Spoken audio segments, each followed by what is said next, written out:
Hello ka-pips! So, market insight tayo for next week, November 11 to 15. So, yung mga in-update rin natin, last week, tingnan rin natin kung ano yung naging reaction dun sa mga zone. Okay?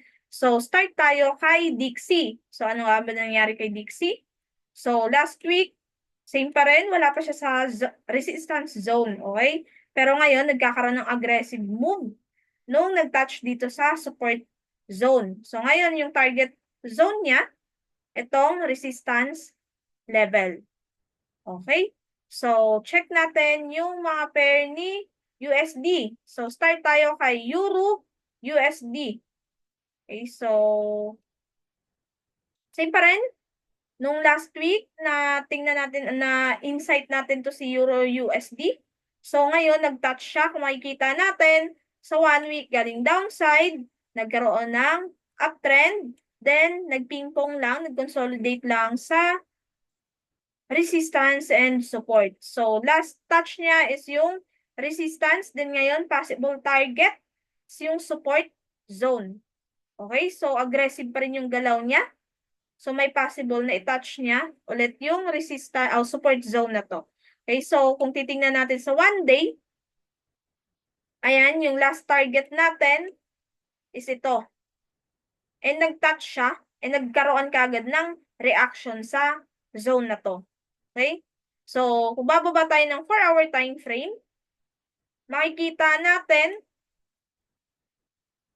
na dito sa part na to, dito sa level na to, okay, nagkaroon ng rejection, umakyat, pero dito sa zone na to, meron tayong resistance zone. Then, nag-react dito, nagkaroon ng volume. And, nag-react agad siya kung nasan yung support ng 1 day, yung target natin last week. Okay, so ngayon, ano nga ba yung possible entry dito kay Euro USD? So, kung makikita natin, trend direction niya, uptrend, pero nag-range pa rin siya sa 1 week. So, tinitest niya ngayon yung support zone sa 1 day. So, nag-react siya and dalawang beses nagkaroon ng rejection. Pero makikita natin, nagkaroon dito ng volume. Okay? Then, umakyat, tinest niya ulit yung level na to. Kung nasa nagkaroon ng breakout o breakdown. Then, nag-pull back. Kaso nga lang, hindi ganun ka sobrang aggressive. Kumbaga, hindi ako ganun na ano dito sa breakdown na to. Okay? So, siguro, waiting ako dito. Ngayon, neutral muna ako kay Euro USD. Ayoko muna mag-buy or mag-sell kasi kakatest niya lang sa support zone. So, wait ako mag-react ulit kung umakyat siya dito sa resistance zone. Okay? Pero kung aggressive pa rin, wait ako dito sa reaction kung iti-test niya ulit tong resistance, yung resistance zone na to. Okay? Yung previous. So, target level, kung mag-short term, sell man ako, ito. And, ito. Kung ano yung mga reaction niya dito. So, next, AUD-USD. So, ano nga ba nangyari kay AUD-USD? Halos same lang siya ng Euro-USD. So, makikita natin galing downtrend. Then, ngayon, nagkaroon ng multiple rejection. Hindi na siya nag-create ng lower low. So, ang nangyari sa kanya, nagkaroon ng multiple rejection sa level na to. And dito natin na-consider as support zone na ito. And kakatouch niya lang sa resistance. So, nagkaroon dito ng multiple touches din. Then, nagkaroon ng reaction, bumaba ulit. So, kung bababa tayo ng time frame pa sa 1 day, so, medyo aggressive pa yung mga sellers. So, hindi ko pa ito makakonsider as pwede ako mag-buy or mag-sell. Neutral pa rin ako kay AUD, USD kasi nag-range pa siya ngayon.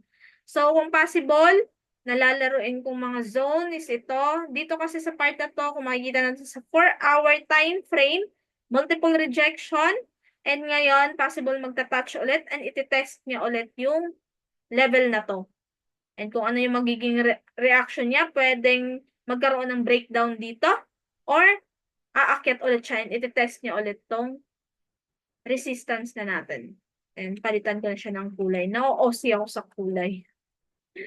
So, kung magta-touch ulit siya dito, so, pwedeng magwe-wait ako dito ng reaction sa level na to.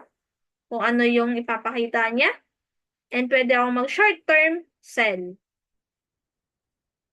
So, before, target ko, bakit ako magsisell dito? So, kasi pwede niyang i-test ulit yung 1 day.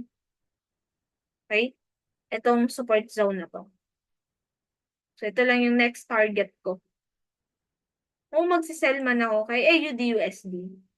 So, next is GBP-USD. So, wag muna tayo kay gold. So, GBP-USD, 1 week. Makikita natin, uptrend pa rin. Pero ngayon, nagkaroon ng pullback. So, galing dito, nagkaroon ng breakout, impulsive move. Then, medyo aggressive yung pullback niya. So, pwedeng mag-reverse. Pwedeng butasin niya yung level na to, yung zone na to, yung support zone na to. So, dito, nagkaroon ng multiple touches. Ayan. Then, nag-break out. Then, nag-pull back. Tinetest niya ulit yung support zone na to. Okay? So, medyo aggressive yung pullback niya. Hanggat hindi mabubutas tong last higher low niya, so, uptrend pa rin talaga ako kay GBP-USD. As long as hinuhold niya to. So, kung magkakaroon man ng equal dito, equal touch dito, hanggat hindi niya nabubutas to, okay? Kakaroon ng aggressive move to the downside, hindi ko pa masasabing magre-reverse siya. Galing uptrend to downtrend. So, makikita natin sa 4-hour time frame, ito yung last entry ko. Ito yung in-entryhan ko last week. So, nagkaroon na ng TP. So, grabe. Tinatch niya lang din. Nagkaroon ka agad ng volume. Okay? So, hindi ko pa ito na-update sa Discord. So, ngayon, dito nagkaroon ng dalawang touch kung nasan yung support and nag-react.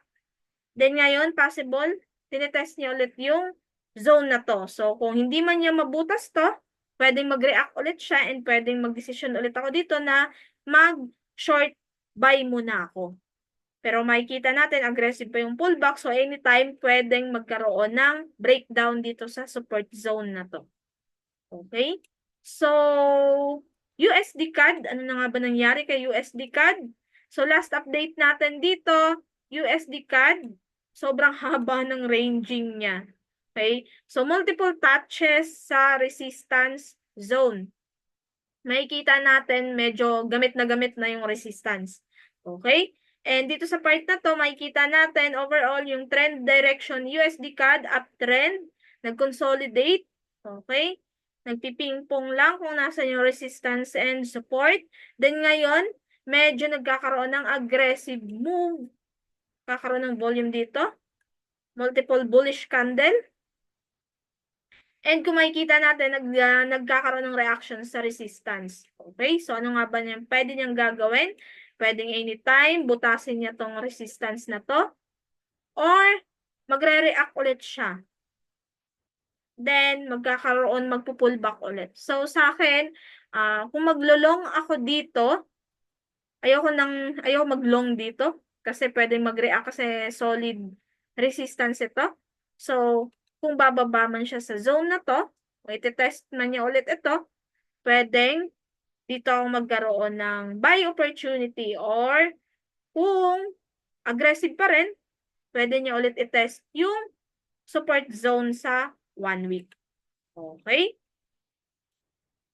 So, USD JPY. So, ano nga ba nangyari kay USD JPY? So, sa 1 week, makikita pa rin natin, USD JPY, uptrend pa rin siya. And ngayon, nagkaroon ng equal touch dito sa support zone. Then, nag-react. Possible target. Okay, burahin ko na to. Possible target is itong resistance. Okay, pwede niya ulit targetin itong resistance zone. So, pwedeng ma-breakout, or pwedeng i-test niya ulit, then pwedeng magkaroon ng consolidation, pwedeng mag-range ulit siya. Okay? Pero overall, si USD/JPY uptrend hanggat hindi niya nabubutas tong support zone. So, uptrend pa rin ako kay USD/JPY. So, ngayon, neutral na ako. Nasa gitna pa yung price. So, wait ako dito ng reaction. Ano yung possible reaction niya? Or kung iti-test niya ulit tong support zone na to. Okay? So, dito na tayo kay gold. So, si gold, so ayan, may kumpleto pa yung drawing ko dyan. Kasi na-update ko siya sa Discord. So, i-share ko na rin. So, sa gold, overall, bias ko pa rin kay gold. Uptrend, ano pa rin siya? Uptrend direction pa rin. Then, meron tayo ditong mga zone. So, dito meron tayong multiple touches. So, ito yung solid. Ito yung solid support zone natin. Nagkaroon ng breakout. Meron ditong pullback. Okay? Then, breakout ulit. So, meron ulit tayo ditong aggressive move. Upside. So, dito last week, nilalaro ko lang dito yung buy. Kasi nga, ayoko nga i-counter. Kasi ang direction pa rin niya is uptrend. So, nalalaro ko lang yung buy dito sa 4-hour time frame. Okay, so, ngayon, ang ginagawa niya, galing impulsive, nag-pullback, tapos nagkaroon ng breakout, then may possible na yung gagawin niya is pullback sa 1-week time frame. Okay? So, ngayon kasi, kung makikita natin, hindi na natin nakikita yung candle sa dami ng drawing. So, burahin ko muna to. Ayan. So, galing dito, nagkaroon ng breakout. Then, sa resistance na to, nagkaroon ng doji. Then, sinundan ng bearish candle na natapos nung Friday. So, ano yung possible niyang gagawin? So, pwedeng by next week, pwede siyang umakyat muna bago kumontinue. So, possible yung bubuuhin niya is pullback. Kasi overall direction pa rin niya is uptrend. So, pupunta tayo sa 1-day time frame. So, sa 1-day time frame kasi, dito, makikita natin, impulsive, nag-correct, tapos, nag-breakout ulit. Then, sa zone na to, meron tayong support zone sa 1 day, nag-react siya dito. And ito yung inabangan ko last week para makapag-long. Okay? Kasi nga, dito nga nagkaroon ng breakout. So, possible, iti-test niya ulit to. So, wala na akong trade kay gold. So, ngayon, ang ginawa niya, nag-end siya ng bearish candle yung binuo niya. Okay? So, kung makikita natin sa 1 week, doji, then bearish candle yung nagawa niya. So, ngayon, bumaba tayo ng 4-hour time frame, and dito makikita natin, ayan, malinaw na, tinest niya yung, wait, kaya ako naburahin niya at hindi ko pa na lagay sa Discord.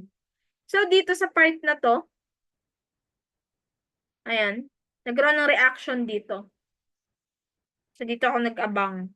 Ano yung saan possible na nag-react, saan possible na mag-create ng higher high sa lower time frame pa. So, yun kasi yung entry time frame ko, mas lower nito.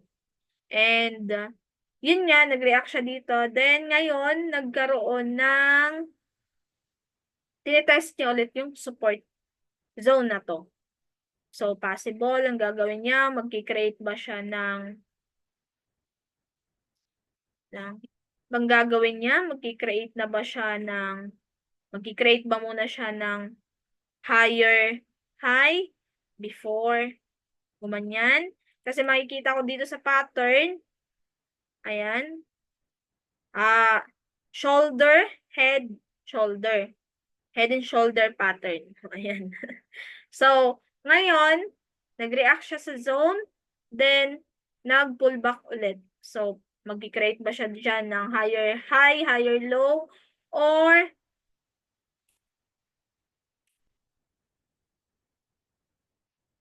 i-continue niya yung uptrend direction. Ayan. Kasi nasa support zone siya ng 1 week. And naglabas siya ng bullish candle kaso nga lang natapos last Friday ng bearish candle. Okay, so wait ako dito kung magkakaroon dito ng breakout sa support na to. So possible, pwede niyang i-test ito sa 1 day.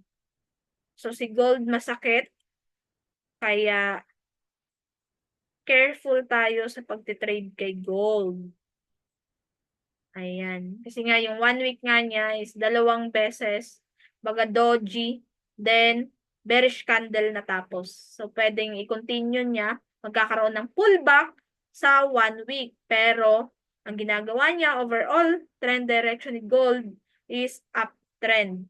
Okay? So kung maghahanap man tayo ng position, buy opportunity lang sa mga zone na yan. Okay? So next, dito naman tayo sa minor pair. Hindi ko na matandaan kung ano yung chinek natin last week. Pero, punta na lang tayo kay NZD-JPY. NZD, baka, parang ito yung na-check natin kasi may mga drawing pa tayo. Pero hindi ko to na-trade, NZD-JPY, bigyan na natin ng insight. So, NZD-JPY, overall, trend direction pa rin ni NZD-JPY, uptrend pa rin. Kaso, medyo aggressive yung pullback na ginawa niya. Kaya, questionable itong movement na to. Kung pullback ba yan, na i-continue niya para mag-uptrend ulit, para magkaroon ulit ng higher high, or magkakaroon na ba siya ng magre-reverse na ba? Uptrend to downtrend. So, questionable tong movement na to. Kasi aggressive yung pullback niya. So, next. Tapos na ba to? Euro AUD. Di pata. So, Euro AUD. Ayan. So, makikita natin Euro AUD uptrend direction. Dahil dito, nag-create ng higher low, higher high. Then, nag-consolidate. Nagre-range lang dito sa support and resistance. Nagkaroon dito ng multiple touch sa resistance zone. Okay? And ngayon, kakatouch niya lang sa support. Okay? So, possible, pwede niya ulit i-touch tong resistance zone kasi yung direction pa rin niya is uptrend. Pero, maliban na lang kung magkakaroon ng breakdown dito. So, ito yung invalidation price ko. Na pag na-break niya to, pwedeng galing uptrend to downtrend. Okay? Kasi pwedeng possible, yung range na ginawa niya, pwedeng galing uptrend, pwedeng mag-reverse na into downtrend. Okay? So, yun lang. Last na, Euro JPY. Euro JPY, makikita natin, trend direction pa rin niya, uptrend. 2 beses nagkaroon ng rejection sa zone na to. Possible target, resistance. Okay? Kasi nagkaroon ng equal touch dito. So, siguro, kung lalaruin ko to si Euro JPY, maghahanap ako ng mga zone sa 4 hour. Ito maganda siya. Nasa ano siya ngayon? Nasa support zone siya ngayon. Tinetest niya ulit tong zone na to. So, kung magkakaroon dito ng confirmation. Okay, kung magkakaroon ng confirmation dito, possible, magbabay ako hanggat hindi niya mabutas to. Kasi dito nagkaroon ng multiple touches, then dito nagkaroon ng breakout. Okay, and tinest niya ulit yung support na to. So, yun lang yung insight, yung mga pair na binigyan natin ng insight. So, meron pala tayong Discord, and kung ikaw na wala ka pa sa community ni Pip, pwede kang mag-direct chat sa Pinoy Sing Profit, And kung gusto mo mag-join, so meron tayong, kumbaga, meron tayong bayad 500 pesos. 500 pesos lang siya. Good for 1 month na yun, guys. So, bakit kami nagkakaroon, kumbaga, bakit kami may bayad yung community namin? So, dahil meron kasi tayong mga live session, once a week live session doon, and nagkakaroon din doon ng sharing ng fundamental by Coach Limuel. So, nag-ano rin siya doon, everyday nagbibigay siya ng, kumbaga, fundamental. So, mga insight dun sa mga pair na yon. Then, kami ni Coach Janet naman, sinishare din namin kung ano yung setup na possible naming tinitrade. Okay? Pero disclaimer lang, wala tayong 100% na sure, okay, sa mga setup natin. So, sharing lang doon, then yung mga student ni PIP, nagsishare din sila ng mga insight ng mga pair na tinitrade rin nila. So, dahil sa may bayad kasi meron tayong live session every week. Okay? And sayang naman yung laway namin, di ba? So, nagtuturo rin kami doon and meron din kami mga skills mastery, mga kung ano-anong mga, kumbaga, sharing. So, nagkakaroon din tayo ng, yun, sharing nga. So, yun lang. Thank you for watching. So, see you sa next update natin sa mga pair kung anong nangyari doon sa mga zone na yun. So, thank you for watching. Bye-bye.